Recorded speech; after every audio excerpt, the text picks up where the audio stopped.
여러분은 진정한 친구를 가져보셨습니까? 단순히 함께 웃고 떠드는 친구가 아니라 내가 실패했을 때도 곁에 있어주고 내가 잘못된 선택을 해도 이해해주며 심지어 내가 성공했을 때 진심으로 기뻐해주는 그런 친구 말입니다. 현대 사회에서 우리는 SNS로 수백 수천 명과 연결되어 있지만 정작 진심을 나눌 수 있는 친구는 손에 꼽을 정도입니다. 친구 따라 강남 간다는 말처럼 가벼운 관계는 많지만 관포지교라는 표현이 담고 있는 깊이 있는 우정은 찾기 어렵습니다. 관포지교, 관중과 포수가의 사귐이라는 뜻입니다.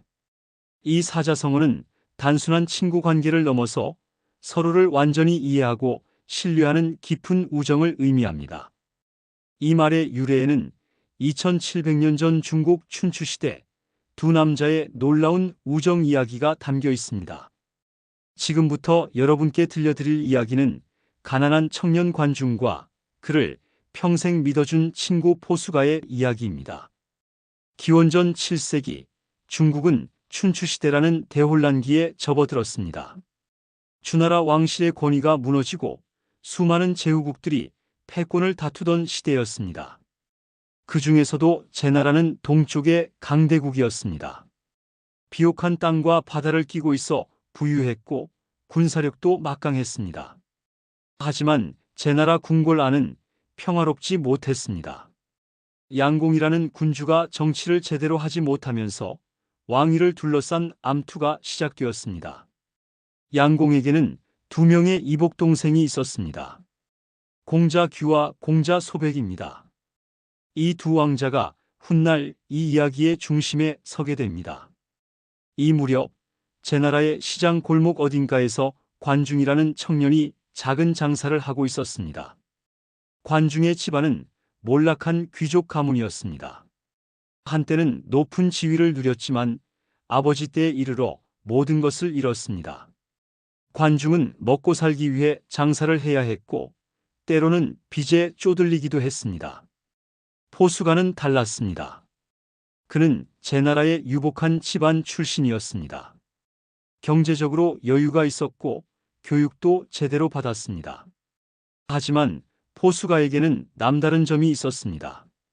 사람을 보는 눈이 남달랐던 것입니다. 두 사람이 어떻게 만났는지 정확한 기록은 없습니다. 아마도 관중이 장사를 하던 중 포수가와 인연이 닿았을 것입니다. 포수가는 가난하지만 총명한 관중의 재능을 알아봤고 두 사람은 곧 친구가 되었습니다. 젊은 시절 관중과 포수가는 함께 장사를 하기로 했습니다.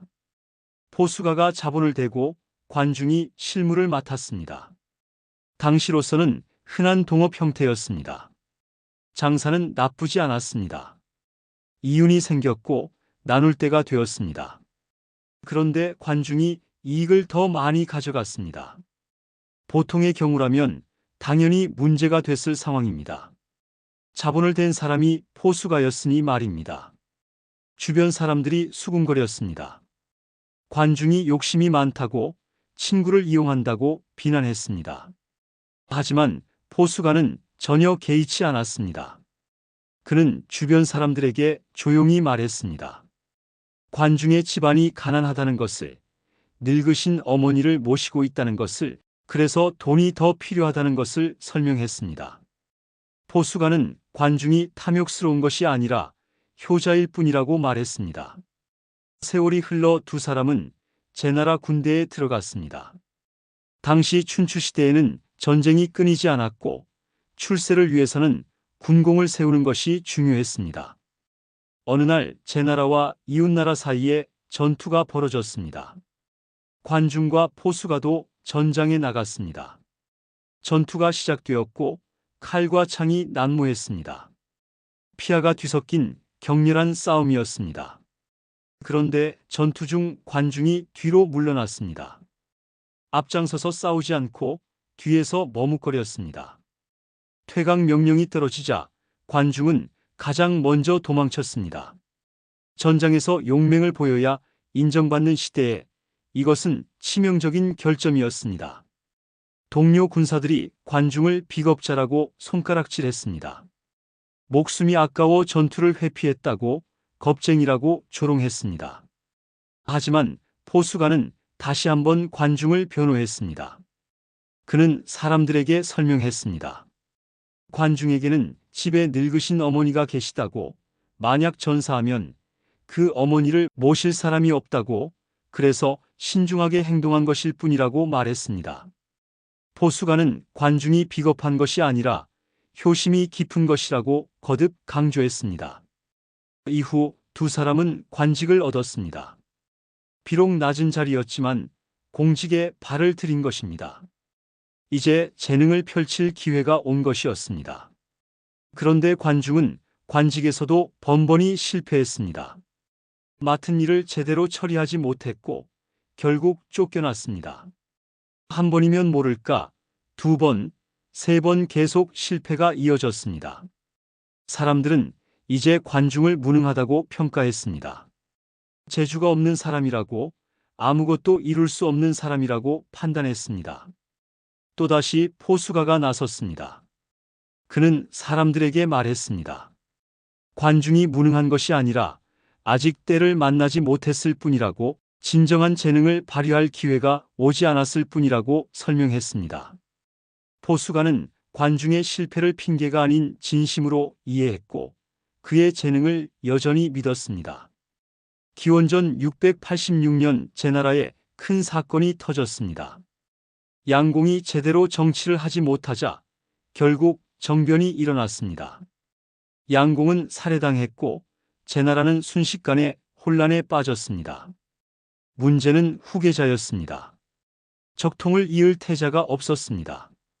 앞서 말한 두 왕자, 공자규와 공자소백이 왕위에 유력한 후보였습니다. 하지만 두 사람 모두 목숨이 위태로웠습니다. 정변 세력이 왕족을 제거하려 했기 때문입니다. 두 왕자는 재빨리 제나라를 탈출했습니다. 공자규는 노나라로, 공자소백은 거나라로 도망쳤습니다. 그리고 각각 자신의 측근들을 데리고 갔습니다. 관중은 공자규의 스승이자 보좌관이었습니다. 그래서 자연스럽게 공자규를 따라 노나라로 갔습니다. 반면 포수가는 공자소백의 보좌관이었고 그와 함께 거나라로 향했습니다. 운명적으로 두 친구는 갈라서게 되었습니다. 그것도 적대적인 진영으로 말입니다. 제나라의 혼란이 어느 정도 정리되자 이제 새로운 군주를 세워야 했습니다. 두 왕자 모두 기회를 엿봤습니다. 누가 먼저 제나라 도성에 도착하느냐가 승부의 관건이었습니다. 노나라에 있던 공자규가 먼저 움직였습니다. 노나라 군대의 호위를 받으며 제나라로 향했습니다. 지리적으로 노나라가 더 가까웠기 때문에 공자규 측이 유리해 보였습니다. 관중은 공자규의 승리를 확실하게 만들기 위해 계략을 세웠습니다. 공자소백이 거나라에서 오는 길목을 차단하기로 한 것입니다.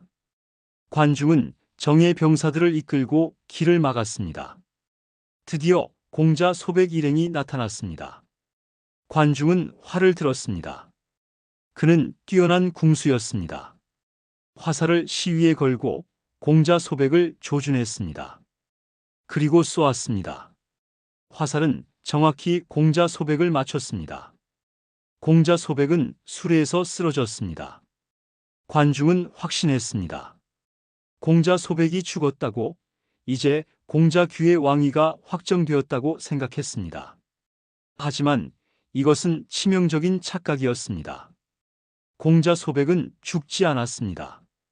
화살은 그의 허리띠 장식을 맞췄을 뿐이었습니다. 하지만 공자소백은 순간적으로 판단했습니다.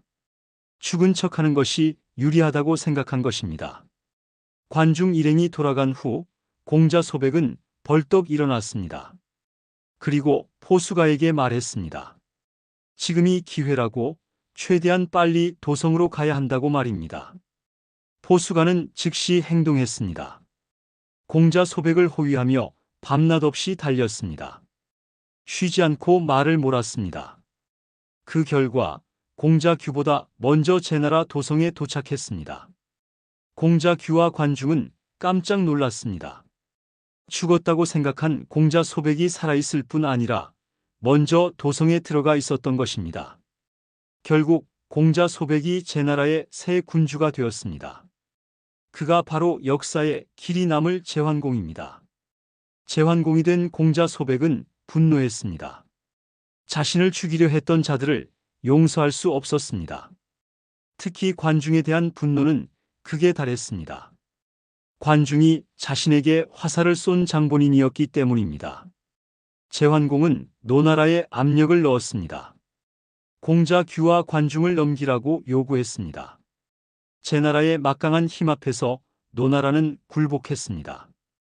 공자 규는 자살했고 관중은 죄수의 몸으로 제나라로 압송되었습니다.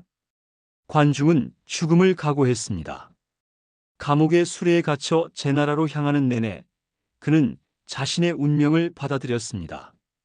그는 죽음을 잘못 선택했고 그 대가를 치러야 했습니다. 관중은 많은 생각을 했습니다. 어머니를 생각했고 지난날을 회상했으며 자신의 실패한 인생을 되돌아봤습니다. 그리고 친구 포수가를 떠올렸습니다. 이제는 적이 되어버린 하지만 한때 가장 가까웠던 친구를 말입니다. 바로 그때 포수가가 움직였습니다. 그는 제환공을 찾아갔습니다. 그리고 조심스럽게 입을 열었습니다. 포수가는 제환공에게 말했습니다.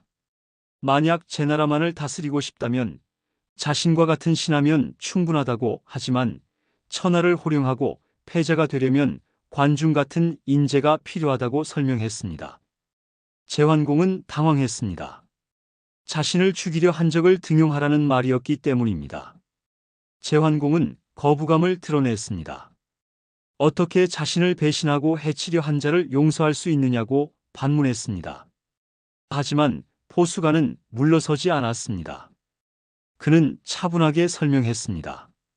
관중은 당시 공자 규의 신하였기에 주군을 위해 최선을 다한 것일 뿐이라고, 오히려 그것이 충신의 모습이라고 말했습니다. 만약 관중이 공자 규를 배신했다면 훗날 제환공도 배신할 수 있는 사람이지만 끝까지 주군을 섬긴 관중이라면 제환공에게도 충성할 것이라고 논리적으로 설명했습니다. 포수가는 더 나아가 말했습니다. 자신이 관중보다 못하다는 것을, 관중에게는 5가지 특출한 능력이 있다고 구체적으로 설명했습니다. 백성을 어루만지는 인자함에서, 나라를 다스리는 정치력에서, 백성의 신뢰를 얻는 능력에서, 예법을 세우는 일에서, 전쟁을 지휘하는 능력에서 자신은 관중에 미치지 못한다고 겸손하게 인정했습니다. 제환공은 고민에 빠졌습니다. 포수가는 자신이 가장 신뢰하는 신하였습니다. 그 포수가가 이렇게까지 추천하는 것을 보니 관중이라는 사람이 정말로 대단한 인재임에 틀림없었습니다. 결국 제환공은 마음을 바꿨습니다. 관중을 죽이는 대신 그를 만나보기로 했습니다. 죄수술에서 내려온 관중은 초라한 모습이었습니다. 옷은 남루했고 손에는 족쇄가 채워져 있었습니다. 하지만 그의 눈빛만은 살아있었습니다. 제환공은 관중에게 물었습니다. 어떻게 하면 제나라를 강대국으로 만들 수 있느냐고, 어떻게 하면 천하의 패자가 될 수 있느냐고 질문했습니다. 관중은 주저하지 않고 대답했습니다. 그는 제나라의 문제점을 정확히 지적했고 개혁 방안을 조목조목 제시했습니다. 경제를 발전시키는 방법, 백성의 지지를 얻는 전략, 다른 나라와의 외교 방침, 군사력을 강화하는 계획까지 체계적으로 설명했습니다. 제환공은 감탄했습니다. 관중의 식견과 통찰력에 완전히 매료되었습니다. 제환공은 즉시 관중의 죄를 용서했고 그를 재상으로 임명했습니다. 이것이 가능했던 것은 오로지 포수가 덕분이었습니다. 포수가가 친구를 위해 목숨을 걸고 추천했기 때문입니다. 관중은 재상이 되자 즉시 개혁에 착수했습니다. 그의 정책은 실용적이고 혁신적이었습니다. 우선 경제개혁을 단행했습니다. 소금과 철의 전매 제도를 도입해 국가 재정을 튼튼히 했습니다. 상업을 장려하고 시장을 활성화했습니다. 농업 생산을 늘리기 위한 정책도 시행했습니다. 다음으로 행정개혁을 실시했습니다. 능력 있는 인재를 등용하는 시스템을 만들었습니다. 관료 조직을 효율적으로 재편했습니다. 법치를 강화해 공정한 사회를 만들었습니다. 군사개혁도 빼놓지 않았습니다. 군대를 재정비하고 새로운 전술을 도입했습니다. 병사들의 사기를 높이고 무기를 현대화했습니다. 그 결과 제나라는 급속도로 강해졌습니다. 경제는 번영했고 백성들은 안정된 삶을 누렸습니다. 군사력은 막강해졌고 주변국들이 제나라를 두려워했습니다. 제환공은 관중의 도움으로 춘추시대 최초의 패자가 되었습니다. 여러 차례 제후들을 모아 회맹을 주도했고 이민족의 침입을 막아내 중원을 지켰습니다. 존왕량이 즉 주나라 왕실을 받들고 오랑캐를 물리친다는 명분으로 천하에 군림했습니다. 이 모든 성공의 중심에 관중이 있었습니다. 그리고 관중이 그 자리에 있을 수 있었던 것은 포수가의 추천 덕분이었습니다. 재미있는 일이 하나 있었습니다. 관중이 재상이 되자 많은 사람들이 포수가의 처지를 걱정했습니다. 원래 포수가가 제환공의 첫 번째 신하였는데 이제 관중에게 밀린 것 아니냐는 시선이었습니다. 하지만 포수가는 전혀 개의치 않았습니다. 오히려 기뻐했습니다. 자신의 친구가 능력을 인정받고 제 역할을 하는 것을 보며 진심으로 만족해했습니다. 포수가는 관중보다 낮은 직책을 받았지만 불평하지 않았습니다. 그는 알고 있었습니다. 관중이 자신보다 뛰어난 재능을 가졌다는 것을, 그래서 더 높은 자리에 있는 것이 당연하다는 것을 말입니다. 주변 사람들이 위로의 말을 건넬 때마다 포수가는 웃으며 말했습니다. 자신은 좋은 친구를 두었을 뿐이라고, 그 친구가 나라를 위해 훌륭한 일을 하니 그것만으로도 기쁘다고 답했습니다. 세월이 흘렀습니다. 관중과 포수가는 모두 나이가 들었습니다. 두 사람은 제환공을 섬기며 제나라를 춘추시대 최강국으로 만드는 데 성공했습니다. 어느 날 관중이 옛날을 회상하며 조용히 말했습니다. 이 말은 역사의 기록으로 남았습니다. 관중은 말했습니다. 젊은 시절 포수가와 함께 장사할 때 자신이 이익을 더 많이 가져갔지만 포수가는 자신을 탐욕스럽다 여기지 않고 가난한 형편을 이해해 주었다고 회상했습니다. 전쟁터에서 자신이 겁쟁이처럼 행동했지만 포수가는 비겁하다 여기지 않고 늙은 어머니에 대한 효심으로 이해해 주었다고 말했습니다. 여러 번 관직에서 실패했지만 포수가는 무능하다 여기지 않고 때를 만나지 못했을 뿐이라 해주었다고 고백했습니다. 그리고 마지막으로 이렇게 말했습니다.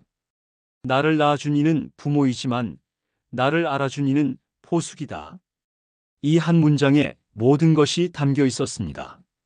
진정한 친구의 의미가, 완전한 이해와 신뢰의 가치가, 변치 않는 우정의 아름다움이 그 말 속에 녹아 있었습니다. 관중과 포수가의 이야기가 2700년이 지난 지금까지 회자되는 이유는 무엇일까요?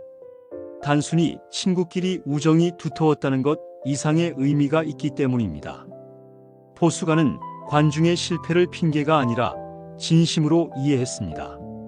겉으로 드러난 모습이 아니라 그 이면에 있는 진실을 보았습니다. 그리고 어려운 상황에서도 친구를 믿고 지지했습니다. 심지어 자신의 지위를 내려놓으면서까지 친구를 추천했습니다. 이것이 바로 관포지교의 핵심입니다. 상대방을 완전히 이해하고 무조건적으로 신뢰하며 진심으로 응원하는 우정 말입니다. 현대를 사는 우리에게 이런 친구가 있을까요? 아니, 더 중요한 질문은 우리 자신이 누군가에게 이런 친구가 될 수 있을까요? 관포지교는 우리에게 묻습니다. 친구가 실패했을 때 비난하지 않고 이해할 수 있는지, 친구가 나보다 뛰어난 위치에 올라갔을 때 시기하지 않고 기뻐할 수 있는지, 친구를 위해 자신의 이익을 내려놓을 수 있는지를 말입니다. 관중은 말했습니다. 나를 낳아준 이는 부모이지만 나를 알아준 이는 포숙이다. 구독과 좋아요 부탁드립니다.